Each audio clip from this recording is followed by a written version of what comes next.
purihin po ang Diyos na sa journey po natin na patuloy nating nililinang ang katotohanan na ang kaharian ng Diyos ay ito po'y makalangit, ito po'y espiritual.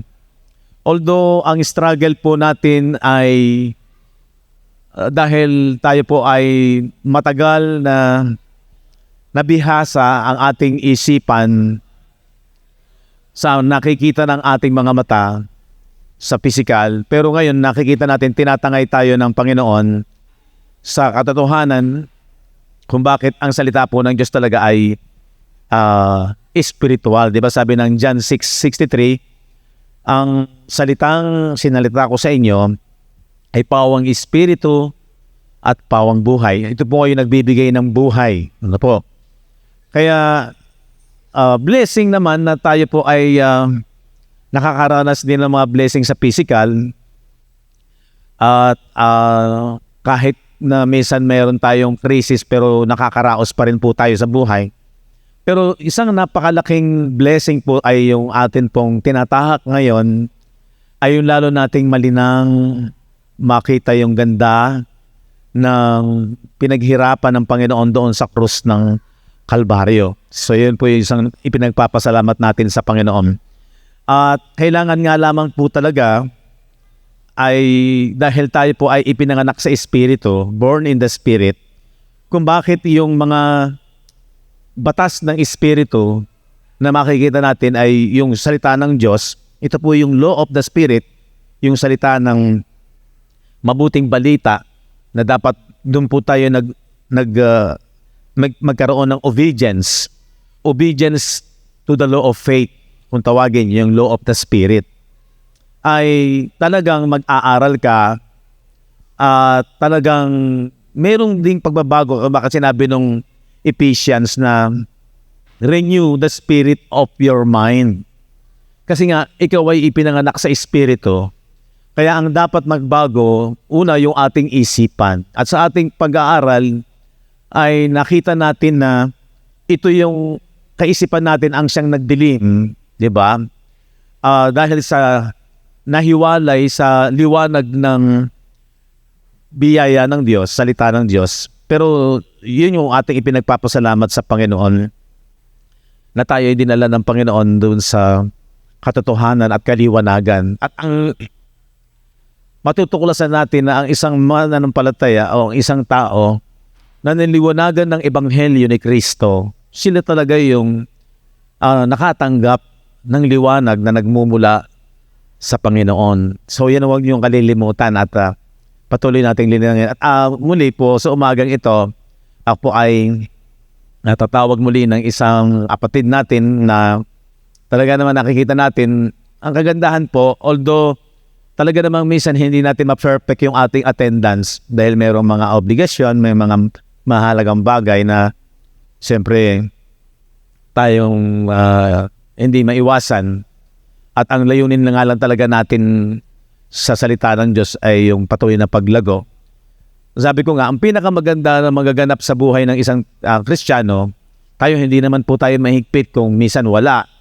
Dahil merong trabaho, meron talagang mahalagang hindi maiiwasang asikasuhin. Kaya lang, parang isang estudyante, ang malimit kong sabihin, ito nakita ko sa taong ito. Kahit na nakakaliban, may mga pagkakataon nakakaliban, pero yung journey ng pag-aaral ay hindi siya nagpapaiwan. Ito yung importante po sa atin. Okay, minsan absent ka. Parang estudyante, kung sa secular, ayaw niyang paiiwan doon sa anong lecture, may assignment ba, meron bang anong gagawin, kasi ayaw niyang bumagsak eh.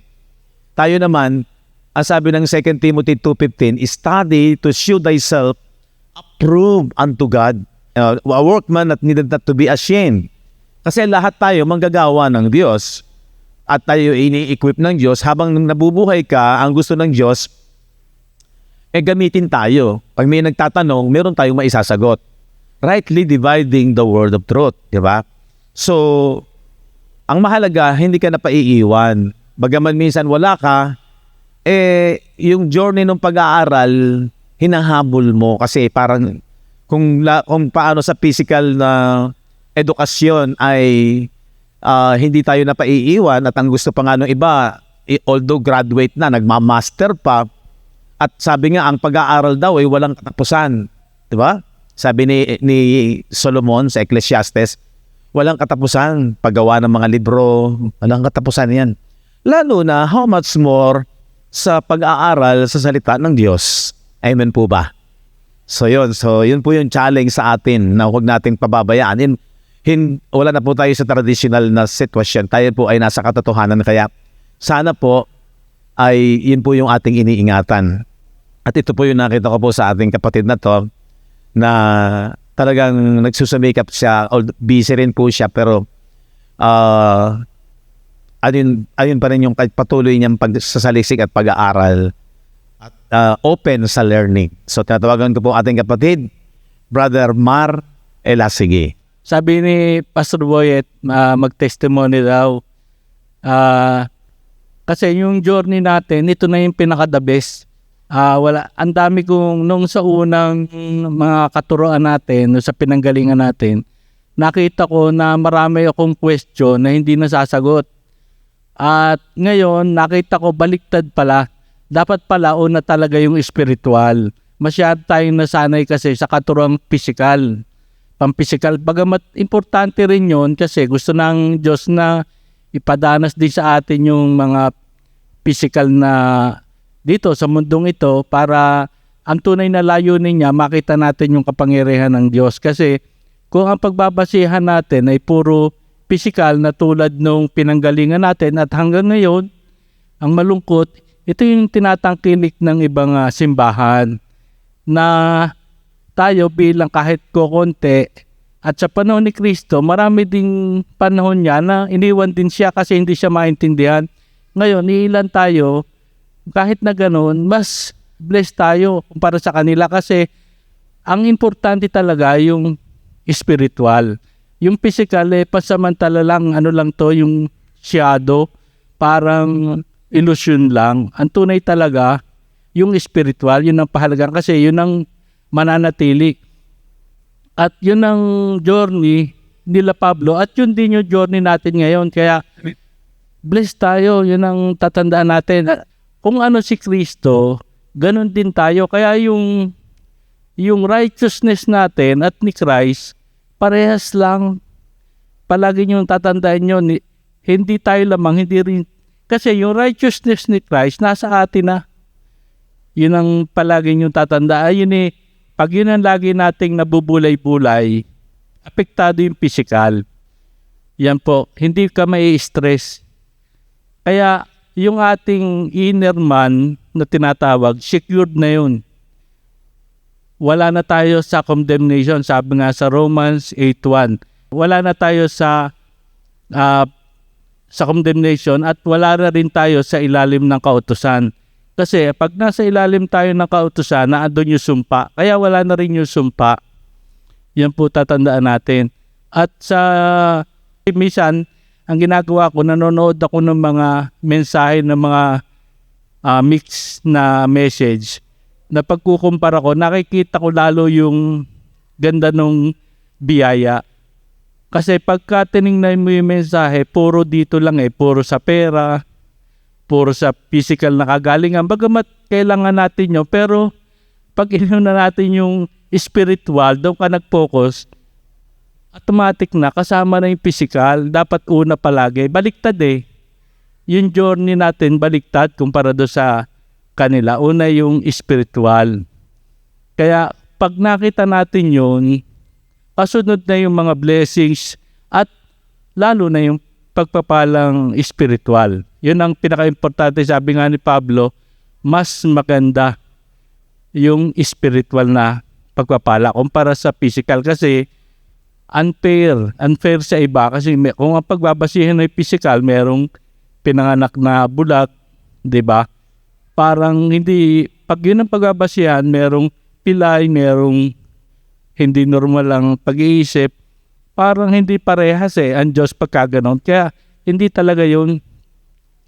Meron yung sa Bible na nagtanong kay Christ, bakit daw bulag yung isang tao?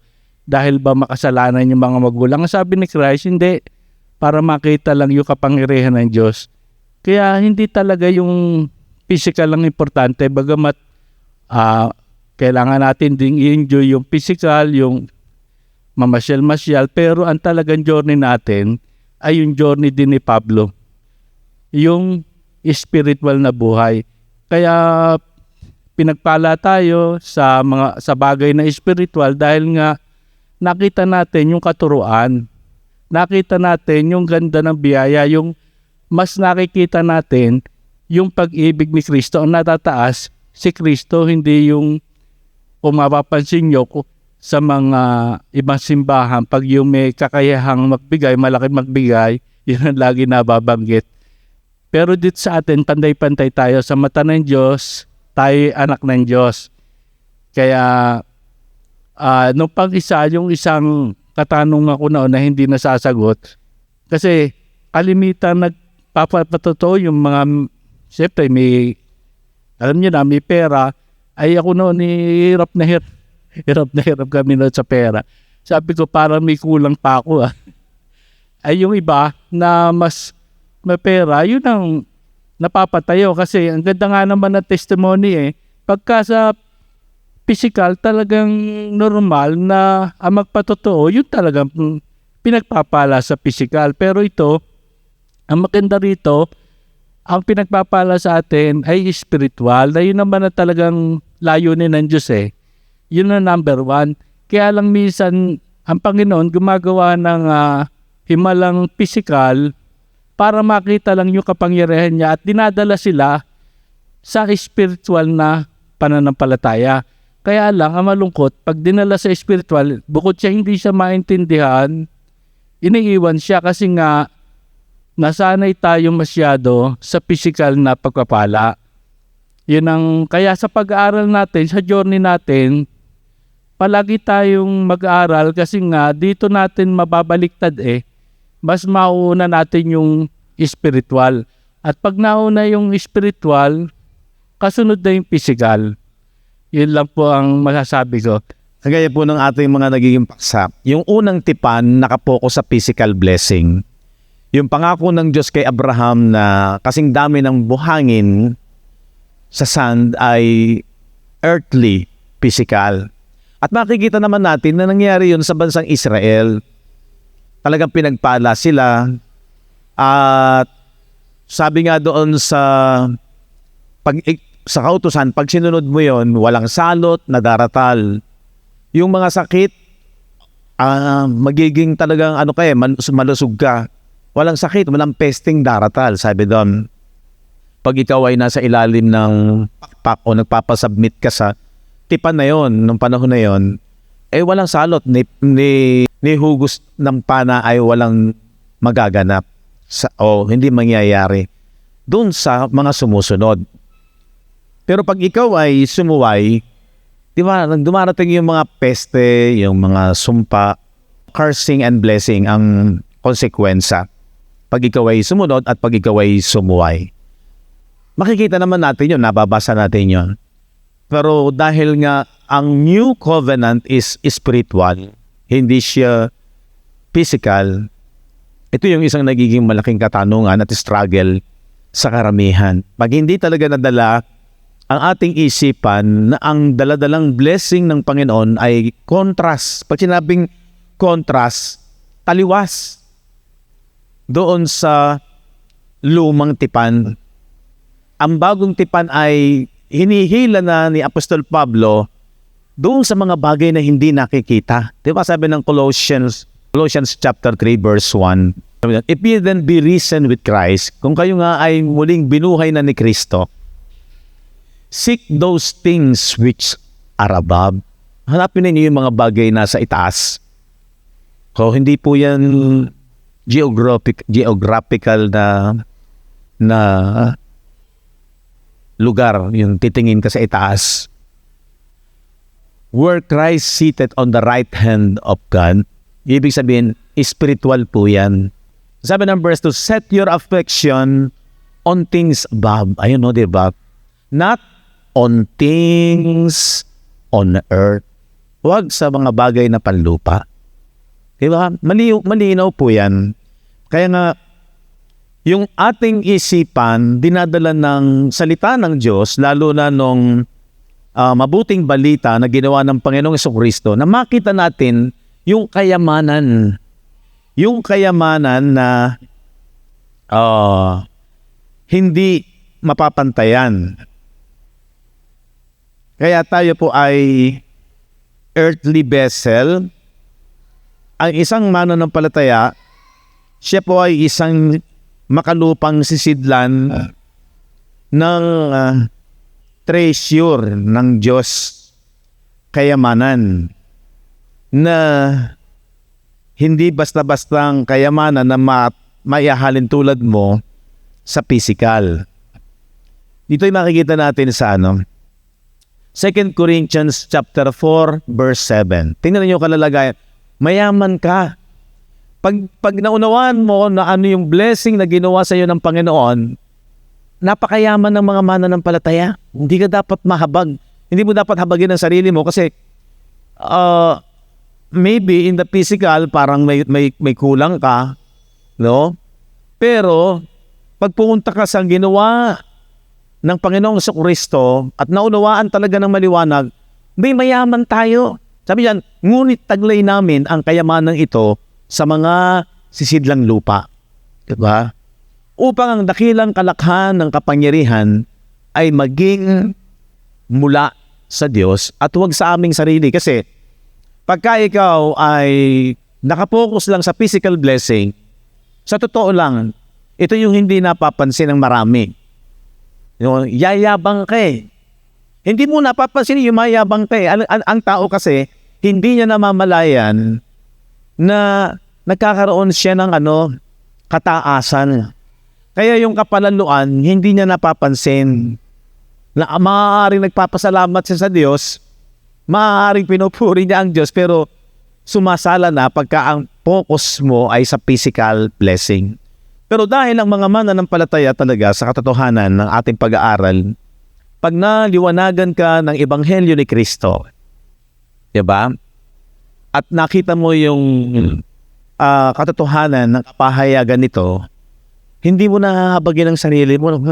Although dumarating yung mga problema, minsan may failure, minsan nalulungkot tayo sa lupang ito, di ba? Pero yung joy ng salvation, hindi na mawawala yun. Hindi na po mawawala yun. Yung joy ng salvation na ginawa ng Panginoon. Kaya sabi ng Romans 14:17, ito talaga ang kaharian ng Diyos ngayon. For the kingdom of God is not meat and drink. Okay, hindi naman masama kung tayo nagsasalo-salo, kumain tayo, mag-enjoy po tayo, mag-bonding tayo. Yung iba nagpipiknik, nag-outing. Pero ano lang yan, okay lang na mag-enjoy, pero hindi sa totoo lang, pag naunawaan mo yung kaharian ng Diyos ay spiritual, peace, nabibili ba yung peace? Joy in the Holy Ghost. Saan ang gagaling yan? Sa ginawa ni Jesus. Diba? Lagi ito bida. Kaya sabi ni Paul doon, upang ang kapurihan sa Diyos at hindi sa amin. Kita nyo? Kasi nga, pag ang perimeter ng kingdom ay physical, edi parang namumukod ka lang, ikaw lang ay namumukod, parang ikaw lang ang bida. At minsan ang mga testimony sa kanyang mga ginawang paraan, kanyang karanasan, sa kanyang gawa. Pero dito ang focus, yung gawa ng Diyos ay para sa lahat. Pantay-pantay tayo. Ang kailangan na lamang yung sinasabi ng Ephesians chapter 4, tingnan natin. 23. Sige. And be renewed in the spirit of your mind. Diba? Kasi nga, ang layunin nito ay sa ating pag-aaral ay yung parte ng tao na nang dumating ang kasalanan, ba yung apat na elemento na naging bad news, yung law, yung kautusan, and then yung sin in the flesh, di ba? Nararahan sa laman, Romans 17 and 18. And then yung 1 John 3:4, yung transgression, yung mga pagsuway. Kasi nga, alipin ang tao ng kasalanan. And then, yung kabayaran, debt, di ba? Makikita natin na yun ay tinapos na ng Diyos. Kailangan lang maging maliwanag sa isipan ng bawat mananampalataya. Kaya makikita mo na yung mind mo ang dapat ay magbago, magkaroon ng kaalaman. Kasi nga, after nito na maunawaan mo ang gospel, di ba? Sabi ng, sa pamamagitan ng gospel, ng mabuting balita, tayo ay ang isang tao ay na-born again. Saan ang galing ang kapanganakan? Dito, sa paniniwala niya sa ginawa ni Jesus, na tinapos na yung bisa ng kasalanan, tinubos tayo sa kautusan, kaya abolish na yung debt at hindi na pwedeng i-impute. Romans 4:13, Romans 4:15, Romans 5:13, hindi na pwedeng i-impute ang kasalanan. At wala na ring transgression yung ating inward man, yung ating espiritu. No? So ang ipinanganak na muli, yung inward, yung spirit. Ang pinaka-factor yung mind. Kaya sabi nung Ephesians 4:23-24, renew the spirit of your mind and be renewed. Magbago kayo ng espiritu ng inyong pag-iisip, yung diwa ng inyong pag-iisip. Paano mababago? Tatanggapin mo yung salita ng Diyos. Lumalago ka. At doon magpapasimula na magliliwanag talaga sa iyo yung gospel. Makikita mo yung sinasabi doon sa 1 John 4:17, here is our love made perfect. Kasi ninyo perfect. Naging sakdal yung pag-ibig sa atin that we may have boldness in the day of judgment. Sa panahon nila, sinabi ni John, parating yung judgment sa kanila. Una sa mga Hudyo. Kasi ang ministry ni John sa mga Hudyo. At parating sa kanila yung judgment, yung ating pag-aaral na, kaya napakahalaga nung rightly dividing the word. Yung judgment to the nation Israel, parating pa sa kanila. Kaya sabi, yung mga mananampalataya daw, huwag nang matakot. Perfect na yung pag-ibig ng Diyos dahil sa ginawa ni Kristo. Kaya sabi dyan, in the day of judgment, parating pa lang sa kanila. Pero sabi niya, because as He is, kung paano si Kristo, so are we in this world. Saan nakapokus yun? Sa spirit. Yung righteousness, yung pagiging banal, at walang dungis ng espiritu, dahil purge na yun sa conscience. Purge. Pag sinabing purge, wala na siyang guilty feelings dahil nanampalataya sila na sa ginawa ni Jesus, tinubos na sila sa law na nagbibigay ng power. Di ba sa 1 Corinthians 15:56, the sting of death is the sin and the strength of sin comes from the law. So, kaya sabi nila, matuwid na yung yung inward man, hindi na siya pwedeng maapektuhan ng kadiliman. At abolish na yung death, 2 Timothy 1:10. By the appearance of Jesus Christ, He had abolished death, di ba? And had brought life and immortality to light through the gospel. Sa pamamagitan pa rin ng ebanghelyo, yung liwanag ng ebanghelyo, ay alam ng isang Kristiyano, even in their time, na perfect na yung pag-ibig ng Diyos. Ito yung pag-ibig ng Diyos. Di ba? Kaya sila, kahit na anumang mga persecution na dinaranas, ano yung persecution? Sa physical ba? Yes. Naririnig nila, tino-torture sila. Yung iba pinapatay. Di ba wala na yung physical blessing? Kasi ang mga Kristiyano that time, mga mahihirap. Kaya yun ay illustration nung talinghaga, nung mayaman at ni Lazarus. Si Lazarus, nagre-represent sa mga believer na mga Hudyo na kung titingnan mo, mga hamak, mga hampas lupa. At yung mga mayayaman, yun yung ano, lalo na yung mga high priest. Yun yung mga sa income in their time ay sagana kasi nakasandal sila sa Roman government. Malakas ang kanilang hatak sa politika dahil meron silang pakinabang. Kaya sila yung mayayaman. Kaya sila yung nakakabili at sa business, maluwag ang income nila, ang kita nila. Pero yung mga believer that time, hindi nga makabili, hindi makapamili, hindi mahamak sila kasi wala silang impluwensya sa gobyerno ng Rome. Diba?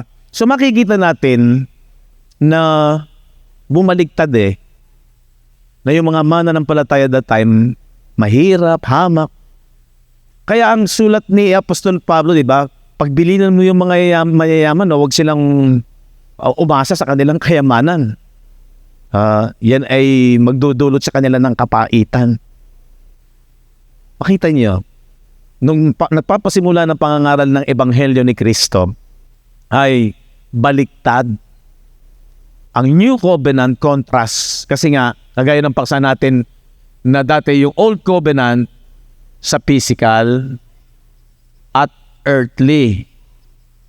Pero ang New Covenant talaga itong heavenly and spiritual.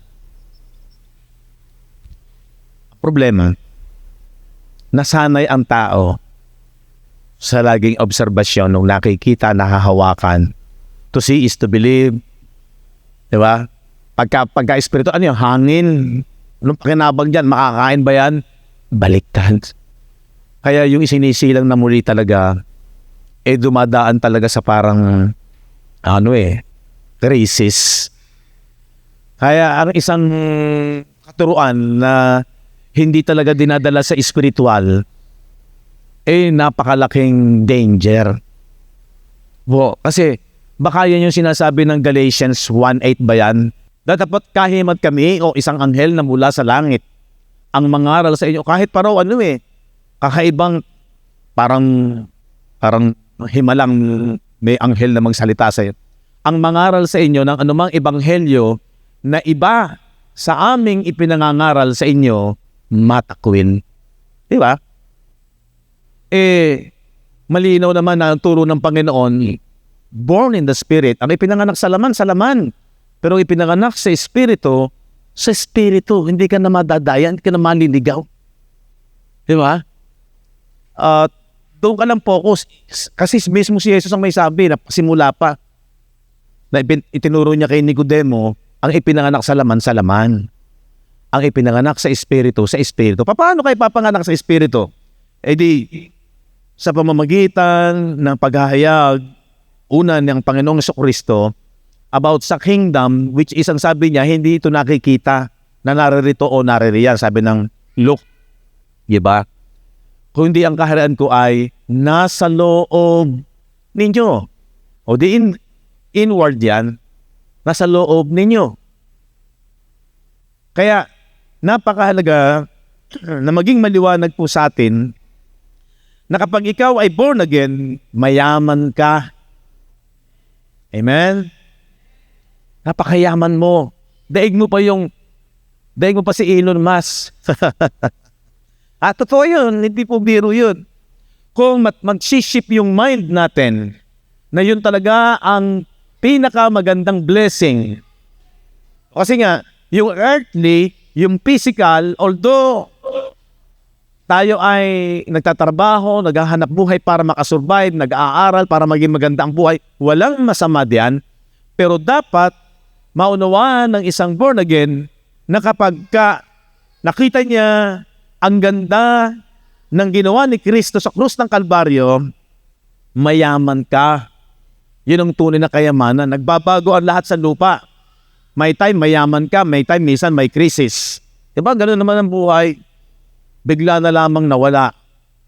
Meron kayo naman papanood ng mga binablog. Ang yaman-yaman ko noon. Sabi niya. Tapos ay biglang nawala. Ba't nagkaganon? Ewan ko ba? Ewan ko noon yun. So, makikita natin, itong mga bagay sa lupa, okay, hindi mo na masamang magsaya rito eh. Pero dapat ang maging unang kaligayahan mo at dapat na pinapahalagahan mo, spiritual, kasi ang buhay saglit lang, di ba? Ang daming nakikita natin na namamatay. Yung iba, 90 namatay. Yung iba, bata pa, namatay. Ang dami. Yun po pinapakita sa atin na kung ano talaga yung ating dapat pagyamanin. Ang malungkot, ito yung sinasabi ko, ang malungkot, ang mas binibigyan ng halaga ng tao, hindi naman sana masama, physical. Yung spiritual, kakaunti ang may gana niyan eh. Kaya tama yung sabi ng 1 Corinthians chapter 2, verse 14, ngunit ang taong ayon sa laman ay hindi tumatanggap ng mga bagay ng Spirit. Ito yung malungkot. Pag yung isang tao talaga, lamang pa rin sa kanya ang mga bagay ng laman, ayon sa laman kasi, karnal, hindi madaling tumanggap ng mga bagay ng Espiritu ng Diyos. Sapagkat, bakit? Ang mga ito ay kamangmangan sa kanya. Pag sinabing kamangmangan, ayan, bagsaysay niya. Ang alam niya na mas mahalaga yung mga bagay, kung makakain ba, paano yung bukas, paano ba yung suit namin. Pag gano'n ng tao, ayokong hatulan, pero ang salita ng Diyos ang magpapaliwanag. Sapagkat ang mga ito ay kamangmangan sa kanya, hindi niya nauunawa. Pag sinabi hindi mo nauunawa na yung tunay na kayamanan yun. At mas mataas ang value nun. Pag sinabing spiritual, mas mataas ang value.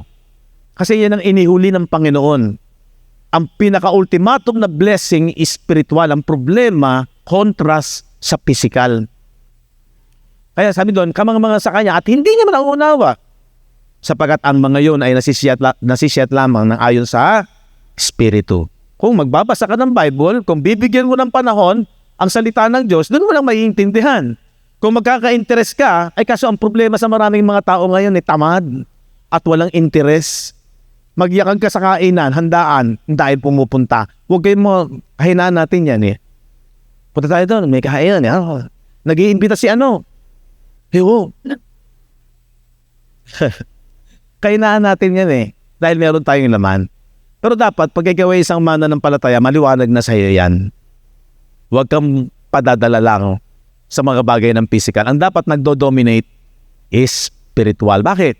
Yun nga, ang sabi ng 2 Corinthians chapter 4 verse 7, ang isang mananampalataya na may taglay ng mga bagay na spiritual, lalo na ang kapahayagan ng ebanghelyo, taglay niya sa kanyang sisidlang lupa ang dakilang kalakhan.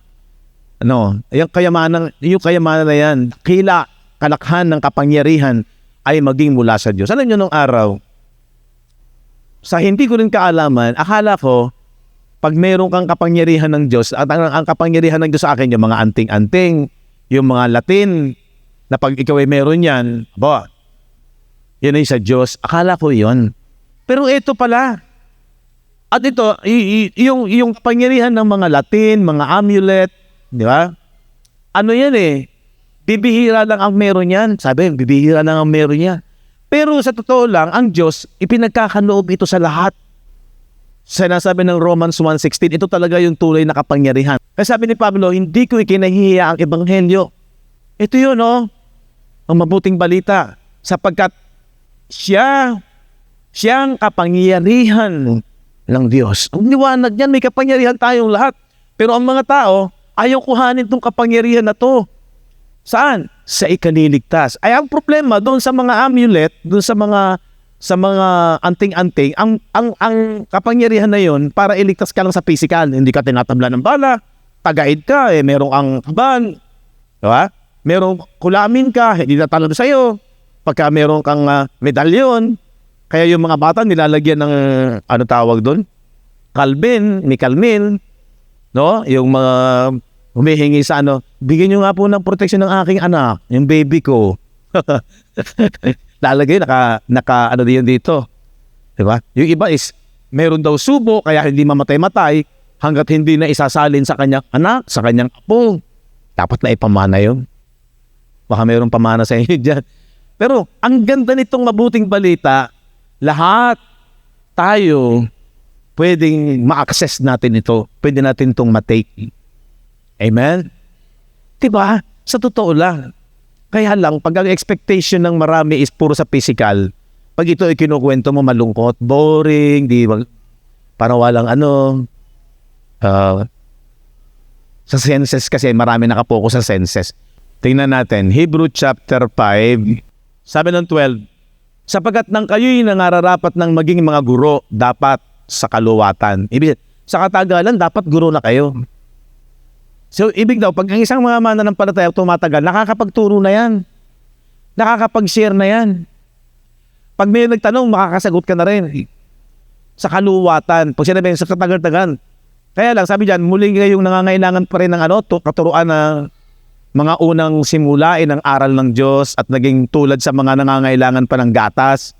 Ibig sabihin, hanggang ngayon, bata pa rin kayo at hindi ng pagkaing matigas. Tignan nyo yung 13. Makikita ninyo ang isang kalidad ng isang mature na sapagkat bawat tumatanggap ng gatas, walang karanasan. Pansinin niyo yan. Walang karanasan sa salita ng katwiran. Ito po yung salita ng katwiran Lalo na yung katubusan.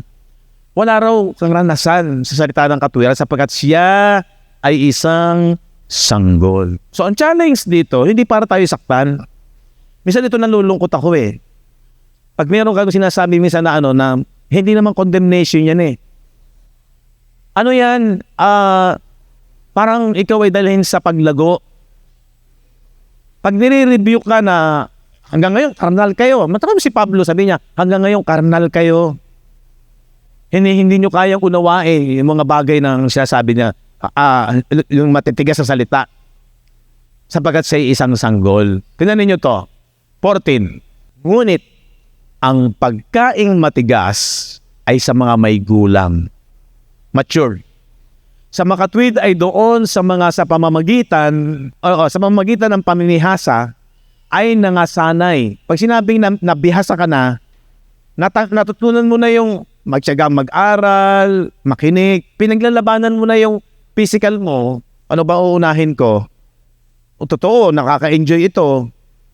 Niyayakang ako mag-outing kami or niyayakang ako mag-banding kami. Wala namang masama doon. Pero be wise.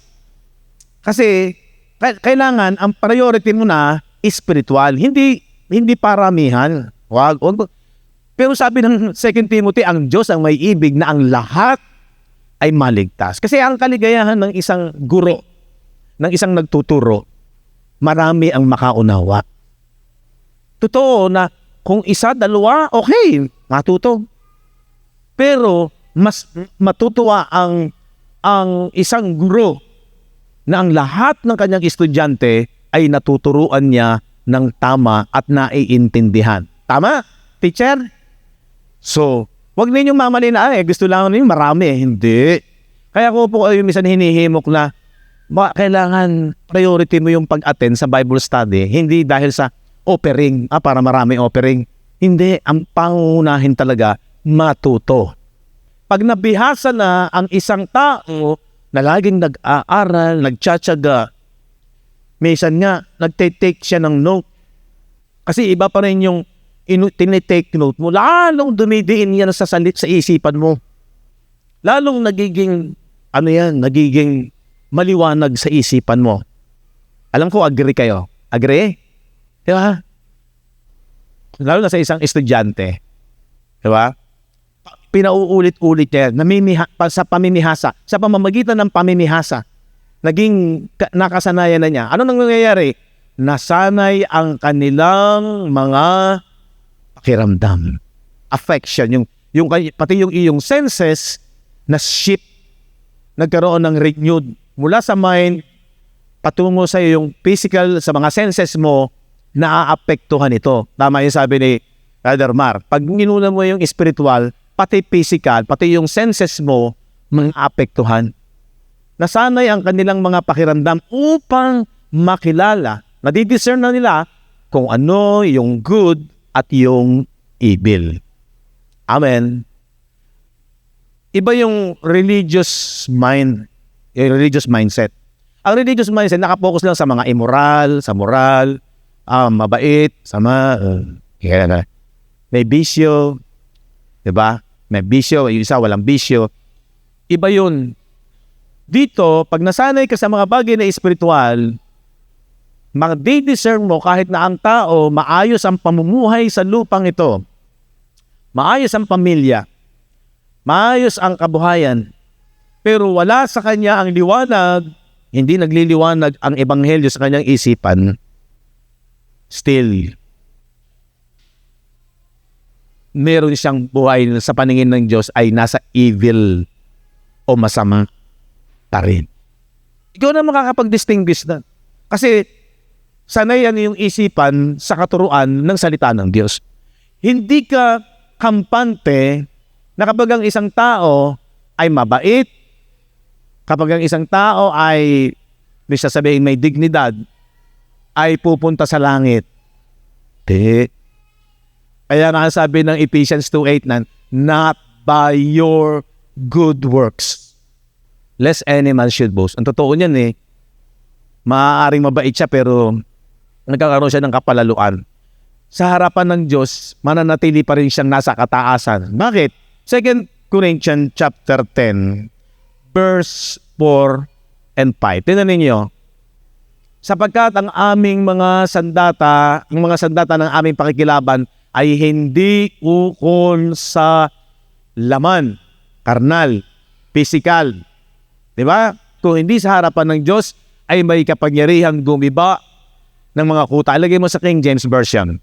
For the weapons of our warfare are not carnal, malaman, but mighty through God to the pulling down of strongholds. Ano yung strongholds? Yung kuta. Parang yun ang dapat ay magiba. Pulling down, dapat magiba.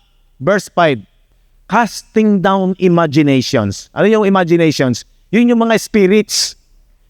Yun yung mga isipan. Imagination. Yun yung mga tinanggap niya dating prinsipyo na pinaniniwalaan niya. Yun yung standard ng kanyang pamumuhay. Merong mga bagay na waring mabuti, tama. Sabi ng Bible, may daan na tila matuwid, pero ang dulo noon ay kapahamakan. Pagka ang mindset mo is religious mindset, akala mo pag ang tao mabait, pupunta na sa langit. Hindi. Pag sanay ka sa salita ng Diyos, makikita mo, ito lang ang daan. Kaya sinabi ni Jesus, I am the way, the truth, and the life. No one can come unto the Father except by me. Maliwanag yun. Ang tagal na nating naririnig yun. Pero pag talagang dinala mo sa spiritual, madali nang maintindihan na ang perimeter ng Diyos ay dapat magpasubmit ka rito. Ang obedience ay dito, hindi sa iyong mabuting gawa at hindi sa pamantayan ng kaisipan ng tao, lalo na ng relihiyon. Casting down imaginations, ito ginigiba every high things. Ito yung mga bagay na nagmamataas, that exalted, nagmamatasaan itself against the knowledge of God. Nasaan yung nagmamataas ka saan? Ayaw mo mong pasubmit dito, ayaw mong tanggapin ito, na ito lang ang daan patungo sa heavenly kingdom. Kahit mabait ka, kahit maayos ang buhay mo, even maraming mga hindi Kristiyano, mga Hapon, disiplinado, mabait, maayos ang buhay, honest, pero kung wala ito, ang buhay lang nila hanggang dito lang sa lupa. Agree po ba kayo? Amen. Ganun ka-importante ito. Kayamanan nga ito Kaya kahit trilyonaryo pa yung tao na yon, pero kung hindi siya nagpasubmit dito, hindi niya na-encounter ito, dito lang sa lupa, ang blessing na tinanggap niya. Malinaw po yan. Kaya yung isang tao na maliwanag sa kanya ang katotohanan ng salita ng Diyos, madidiscern mo kung ano ang tama at mabuti ayon sa katwiran, kasi ito yung may mataas na authority sa buhay ng isang mananampalataya. Dapat ang simbahan, ito yung authority, hindi yung tao. Kayo, sumunod sa akin. Galang niyo ko. Hindi yun. Ang iginagalang ito, salita ng Diyos. Amen? Kaya walang ibang ipangangaral kung hindi ito. Wala akong nilayong ipangaral sabi ni Pablo. 1 Corinthians chapter 2, verse 3.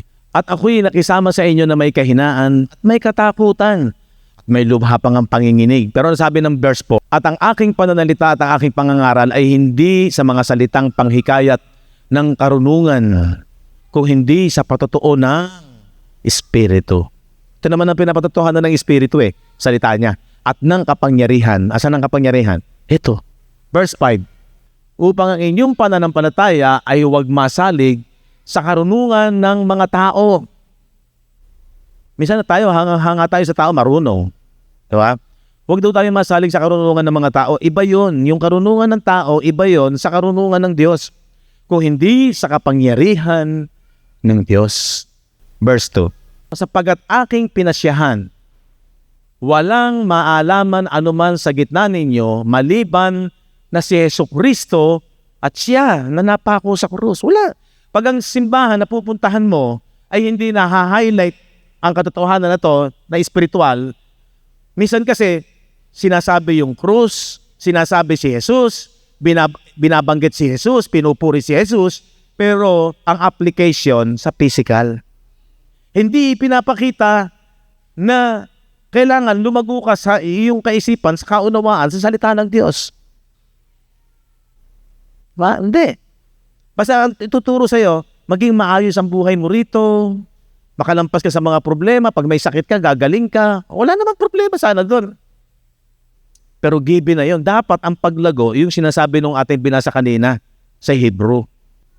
Sa makatwid ay doon sa mga sa pamamagitan ng pamimihasa, ay nangasanay ang kanilang mga pakiramdam, senses na. Yung kanilang senses ay nasanay na shift na dominate na ng salita ng Diyos upang makilala ang mabuti at masama. So meaning, ang isang mananampalataya, di ba? Ang isang mananampalataya, yung senses niya, di ba mayroong mga tao, ganito, yung senses niya, nagagamit niya sa physical, walang masama. Huy, ang talas ng pakiramdam ng tao na yan. Makinig kayo magaling. Mayroong mga tao ang talas ng pakiramdam. Pero marami sumasala ang talas sa pakiramdam.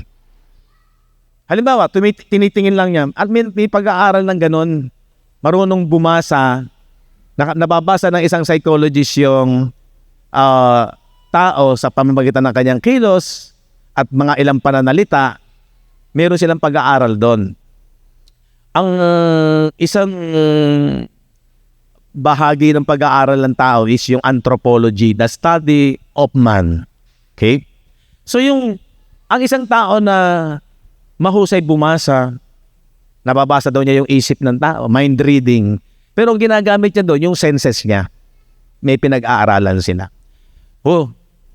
Yung taong yan, malakas ang kutob ko, senses, di ba? Medyo ingat tayo. Lakas ng pakiramdam. Yung senses pwede mong gamitin sa physical. Pwedeng maging sanay ang senses mo sa pagbasa ng isang tao, madidiscern mo siya. Kung ano yung motibo niya, kung ano yung kahinaan niya, kung ano yung ugali niya. Diba? Kaya yung mga psychologists, nag-aaral sila para halimbawa may problema sa kaisipan na apekto ng kanyang mga karanasan, pinag-aaralan nila yon. Pero kaiba sa pag-aaral ng salita ng Diyos na kapag ikaw ay nabihasa, yung iyong isip muna ang mabago at makaptib ng salita ng Diyos. Lalo na yung ganda ng ebanghelyo, kung ano yung naging pakinabang mayroon ka. Sa pangkalahatan, magiging malawak ang iyong pangunawa, pati yung senses mo naaapektuhan. Kaya, nadidiscern mo kung ano yung evil, kung ano yung good. Kaya yung isang tao, nadidiscern mo na hindi dapat masiyahan at makontento ang taong ito na ganun lang ang kanyang tagumpay, okay na. Dapat masigit niyang pahalagahan yung yung spiritual na kalalagayan sa buhay. Mas madidiscern niya na kung ang isang tao kahit palasin ba, active sa pag-attend, pero kung ang katuruan ng salita ng Diyos ay hindi talaga espiritual, masasabi mo, sayang. Hindi naman siya humahatol lang parang hatol na kinokondem niya nalulungkot siya. Sayang. Ito minsan kasi ang hindi naiintindihan ng iba na, huwag kang salita ng ganyan para kang humahatol. No. Kasi bihasa ang isipan mo, kaya pati yung senses mo, discern mo kung ang isang tao ay nasa kalalagayan ng kalooban ng Diyos o wala sa kalooban ng Diyos. Maliwanag sa iyo ang Biblia. Sabi, huwag kang umatol. Hindi tayo mahatol. Kasi ang salita ng Diyos, ang authority ng mga mananampalataya at ng isang Kristiyano. Okay? So, yun po yung ibig sabihin na yung senses niya, nadidiscern na niya kasi yung mind niya ang unang nabago sa pamamagitan ng pagliwanag ng salita ng Diyos. Diba? Kaya sabi ko malimit, totoo, mayroong danger. May danger talaga. Pagka hindi nahimok ang isang tao na maging espiritual at makawala sa struggle ng pagiging karnal. Kaya ang salita ng Diyos, dadaling ka talaga sa espiritual. Panglangit. Diba? Kagaya niyan, yung ating pagkaunawa sa mga bagay ng patungkol sa kasalanan, patungkol sa kamatayan. Ang physical death, malaki ang pagkakaiba sa spiritual death. Ang isang tao na hindi born again, yung kanyang spirit, patay. Darkened yung understanding niya. Sang-ayon sa Ephesians 4:17. This I say therefore and testify in the Lord that ye henceforth walk not as other Gentiles walk. Sabi ni Pablo sa mga taga-Epeso, pinatotohanan daw niya at sinasabi niya na huwag kayong lumakad na gaya ng lakad ng mga hentil. Ano yung mga hentil? Hentil tayo, pero yung mga hentil na hindi born again or hindi mananampalataya, in the vanity of their mind. Yung mind nila ay nasa kalalagayan ng yung pagpapalalo sa kanilang pag-iisip. Ibig sabihin, wag daw gayahin ng mga hentil o ng mga believer ang mga lakad ng mga unbeliever. Bakit? Kasi yung kanilang pag-iisip nasa kalalagayan na against sa Diyos. Yung kanilang pag-iisip evil sa Diyos. Sana magets nyo. Yun yung evil sa Diyos. Yung kanilang lakad, andito lang sa lupa. Andito lang. Ini-ignore nila yung mga bagay na spiritual. Verse 18. Na sa kadiliman ng kanilang pag-iisip ay nangahiwalay sa buhay ng Diyos. So ano yung may pag-iisip na madilim? Yung wala sa mga bagay ng salita ng Diyos. Dahil sa kahangalang nasa kanila, sa English ay ignorance. Bakit? Kasi ini-ignore po nila ay ang salita ng Panginoon. Lalo na yung ebanghelyo ng Panginoong Hesukristo. Yan, sabi dyan. Kaya, sabi, wag daw tayo maging kagaya nila. Wag daw tayong lumakad na kagaya nila. No? Na yung kanilang pag-iisip ay nasa kapalaluan o nagmamataas sa Diyos. So, ibig sabihin, yun po yung death. Yung death. Ang isang unbeliever, hindi na liwanag ang gospel, darken yung kanyang understanding, patay yung kanyang espiritu. Buhay yung kanyang physical. Buhay yung kanyang physical. Pero, nag-aantay din siya, darating din yung time, mamamatay yung kanyang physical. Tama? Kaya magkakaroon siya ng dalawang kamatayan. Patay na yung kanyang espiritu, mamamatay pa rin ang kanyang physical. Basahin natin itong Romans 5 verse 12. Kaya kung paano na sa pamamagitan ng isang tao pumasok ang kasalanan sa pamamagitan ni Adam, di ba? pumasok ang kasalanan sa sanglibutan, at ang kamatayan, pasinin niyo po yung kamatayan dyan, hindi po yan physical. Dahil nung pumasok ang kasalanan sa isang tao, sabi diyan, ang kamatayan sa pamamagitan ng kasalanan. At sa ganito, ang kamatayan ay naranasan ng lahat ng mga tao. So, sa mundong ito, nung wala pa si Kristo, wala pa yung gospel, mula kay Adam, yung unang Adam, nang bumagsak sa kasalanan sa pamamagitan ng pagkain ng pinagbabawal ng mabuti at masama, lahat ng tao, pag sinabing lahat, naghari ang kamatayan. Anong kamatayan po yun? Spiritual.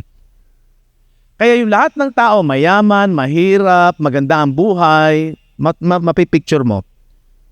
Lahat, successful ang buhay, maayos ang buhay. Mula nung bumagsak si Adam, lahat ay naghari ang kamatayan sapagkat ang lahat ay nagkasala. So ito po yung kalalagayan. Kaya ko sinasabi na lahat ba ng namatay ay talagang pumunta sa langit? Sabi, huwag tayong umatol, ang Diyos lang ang nakakaalam. Ang nagsasabi, kung talagang ang isang tao ay pupunta sa langit, salita ng Diyos. Bakit? John 14:6, Jesus is the way, the truth, and the life. No one can come unto the Father except by Jesus, sa pamamagitan ng ginawa niya sa krus ng Kalbaryo. Maliwanag naman yun eh. Hindi naman tayo humahatol na ba't mo nahatulan yun? Ang Diyos na, nanampalataya naman sila kay Jesus eh. Ito nga yung problema eh. Kaya sabi ko, may danger eh. 2 Corinthians 4:3-4. But if our gospel be hid, kung ang ebanghelyo ay natatalokbungan, walang liwanag, it is hid to them that are lost. Ito ay natatalokbungan sa mga naliligaw. Huwag pa liwanag yan na may danger, na kailangan yung ebanghelyo maliwanag, na kailangan ang kaharian ng Diyos spiritual, hindi siya earthly, hindi siya physical. Kailangan, kung ikaw ay ipinanganak sa espiritu, tanggapin mo yung gospel, maliwanag sa iyo ang gospel at ang Holy Spirit nasa iyo. Kaya malimit yung ulit-ulitin. Paano ma-access ng isang tao ang Holy Spirit? Di ba yung, sabi niya, in whom you also trusted, inyong pinagkatiwalaan, after you heard the word of truth. Ito yung word of truth, yung about sa gospel. The gospel of your salvation. Pagkatapos yung pagkatiwalaan, pagkatapos yung marinig ang salita ng katotohanan, ano yung salita ng katotohanan? Ang ebanghelyo ng inyong kaligtasan. Ano yung ebanghelyo? Di ba? Sabi ng 1 Corinthians 15, yung kamatayan, yung pagkabuhay, yung pagkalibing at pagkabuhay na mag-uli ng Panginoong Jesucristo. The gospel of your salvation, in whom also, after that ye believe, pagkatapos ninyong paniwalaan ng alin? Yung word of truth, yung gospel of your salvation, ye were sealed. Tinatakan kayo ng ano? The Holy Spirit, that Holy Spirit of promise. So, anong proseso para matanggap ng isang tao na sa kanya talaga ang Holy Spirit? Di dapat niyang marinig ang salita, ang pangaral ng ebanghelyo ng kaligtasan, at pagtotoo na tinanggap niya at maliwanag sa kanyang isipan, nagliwanag. Pag sinabing nagliwanag, yung understanding hindi na darkened. Doon tayo kumukuha sa salita ng Diyos. Hindi po sa sarili kong paliwanag. Doon tayo kumukuha na yung mind nila darkened, yung understanding darkened, kaya sila alienated, hiwalay sa Diyos from the life of God. Diba? Due to the ignorance, dahil ini-ignore nila yung mga bagay na spiritual ng kapahayagan ng ebanghelyo, ignorance, kaya sila ay nasa kadiliman. Corrupted yung kanilang mind. So wala ang Holy Spirit. Sa isang tao, kahit anong bait, madidistinguish mo na. Madidistinguish mo na. Ayon sa sinasabi ng salita ng Diyos, kahit anong bait ng isang tao, kaya nga not by your good works eh. Pero kung hindi tinanggap at pinanampalatayanan, at wala sa kanya ang Espiritu ng Diyos. Bakit? Kasi ang Espiritu ng Diyos maa-access lang ng isang tao sa pamamagitan ng pakikinig ng ebanghelyo at paniniwala. Kaya sabi ng Romans 8:9, datapwat kayo'y wala sa laman kung hindi nasa Espiritu. Ibig sabihin, ang pag-iisip ng isang Kristiyano hindi sa laman nakapokus, kung hindi nasa Espiritu. Kung gayon, tumitira sa inyo ang Espiritu ng Diyos. Bakit? Kasi yung isipan niya nakapokus sa ebanghelyo ni Kristo. Maliwanag sa kanya at tinanggap niya at pinaniniwalaan niya. Tumitira sa inyo ang Espiritu ng Diyos. So ngayon, pag-usapan natin, papaano masasabi ng isang tao na ang Holy Spirit ay nasa kanya? Dahil ba siya mabait? Dahil sa pakikinig ng salita na espiritual patungkol sa ebanghelyo ni Kristo at sinampalatayanan niya. Tinreasure niya yon, in-appreciate niya yon, at pinaniwalaan niya yon, tinanggap niya yon. Kahit anong kalalagayan niya sa buhay, may sakit ba siya sa pisikal? Normal ba siya sa pisikal? Mayaman ba siya? Kahit anong kalalagayan niya. Dati ba siyang napakasama? O may kahinaan pa ba siya? Lahat naman ng tao may kahinaan. Dahil habang nabubuhay ka sa pisikal, nagkakamali at magkakamali ka. Dahil ito nga po ay natural na nasa laman. Pero pag naiintindihan mo yung gospel, alam mo, as Christ is, yung iyong espiritu, kung papaano si Kristo yung matwid na rin ang iyong inward man.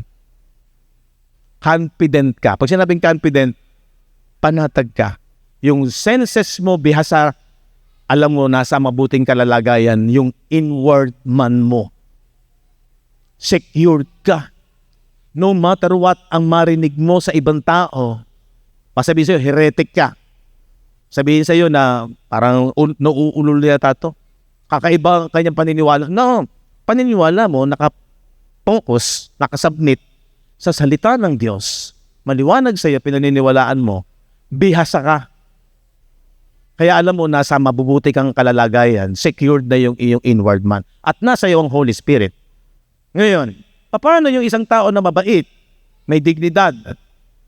Pupunta ba siya sa langit? Nasa kanya ba ang Holy Spirit? Yeah. Ang scripture ang nagiging basihan ng iyong paniniwala. At nakawala ka na sa religious mindset. Yung dati natin, nagiba na yon, yung mga maling haka, yung mga nagmamataas na kaisipan sapagkat hindi nagpapasubmit sa gospel. Okay, so maintindihan mo na ang tao kahit nabubuhay sa lupa, ano man ang kanyang kalalagayan, hanggat hindi nagliliwanag ang gospel, ganon siya katinding kailangan ng isang tao. Ganon po. Kasi, pag hindi, wala nang iba, sinasabi ang Bible. Badly needed. Kung ang isang tao ay naghahangad na makasurvive sa lupang ito, badly needed, mag-aral ka, maging maayos ang buhay, dapat i-educate siya, maging matatag ang kanyang kaisipang sa mga challenges sa buhay para makasurvive sa lupa, badly needed sa physical aspect, how much more sa spiritual, which is yan po yung tumatanggap ng eternal light, everlasting light. Okay, sana po maunawaan ninyo to ng maunawaan habang nagtatagal. Totoo yan, talagang kailangan po ng tao na at pag nagkaroon tayo ng ganyong kaisipan, magkakaroon ka ng compassion. Bakit? Magtsatsaga ka na ituro, ipangaral at maaari bagaman hindi madali kasi sa iyong mahal sa buhay, sa iyong mga kakilala, ay talagang naroroon yung pagpuso mo na pag hindi naunawaan ang proseso ng Diyos na sinasabi ng salita ng Diyos, may danger. Ang sabi ng iba, Brad, huwag kang magsalita ng ganyan. Ang Diyos lang ang nakakaalam. Totoo naman yun.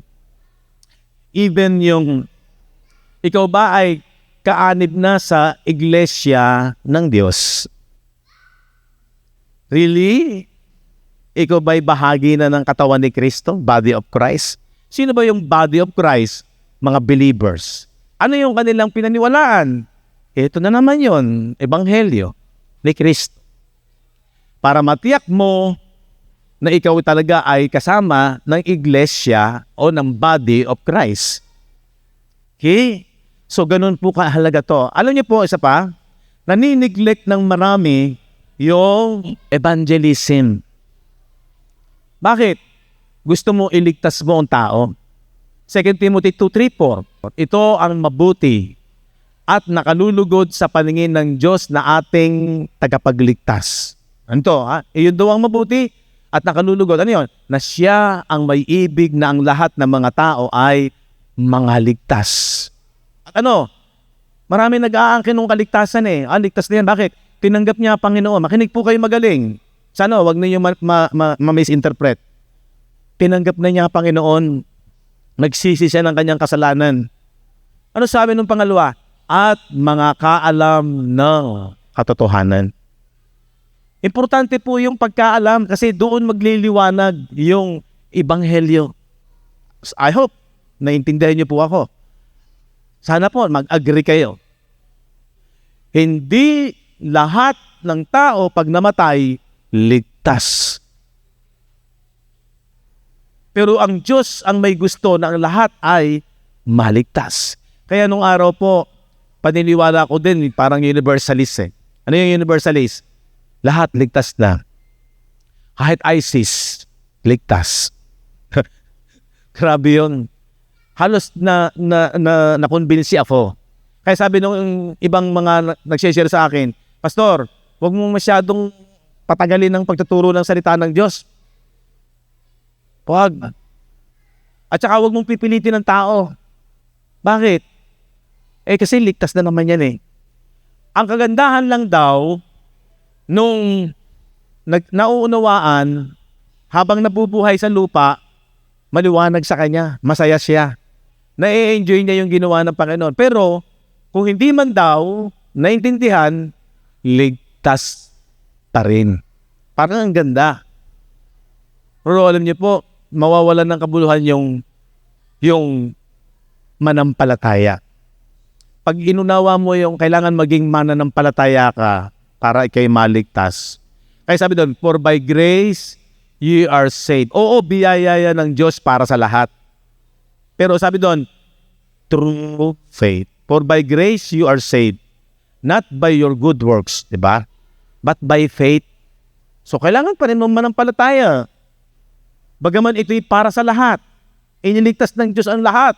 Pero hanggat hindi siya nananampalataya, hanggat hindi siya naliliwanagan, hindi rin niya ma-access ang Holy Spirit. Kasi, sabi ng Romans 8:9, wala na kayo sa laman kung di kayo nasa Espiritu. Dapat kung ang sino man ay walang Espiritu ni Kristo, siya, yung tao na yon, ay talagang hindi kay Kristo. Ang liwanag yun eh. Ewan ko mag-agree kayo. Kung ang kaligtasan ay pangkalahatan or universalist. Hindi po. Kapag wala sa isang tao ang Espiritu ni Kristo, ang sabi diyan, siya ay hindi sa Kanya. Ay di lumagay ka na sa kasiguraduhan. Paano ka malalagay sa kasiguraduhan? Kung ano ang itinuturo ng Bible, ng pangangaral ng salita ng Diyos, doon tayo mag-agree. Sigurado ka pa. Amen. Kaya salamat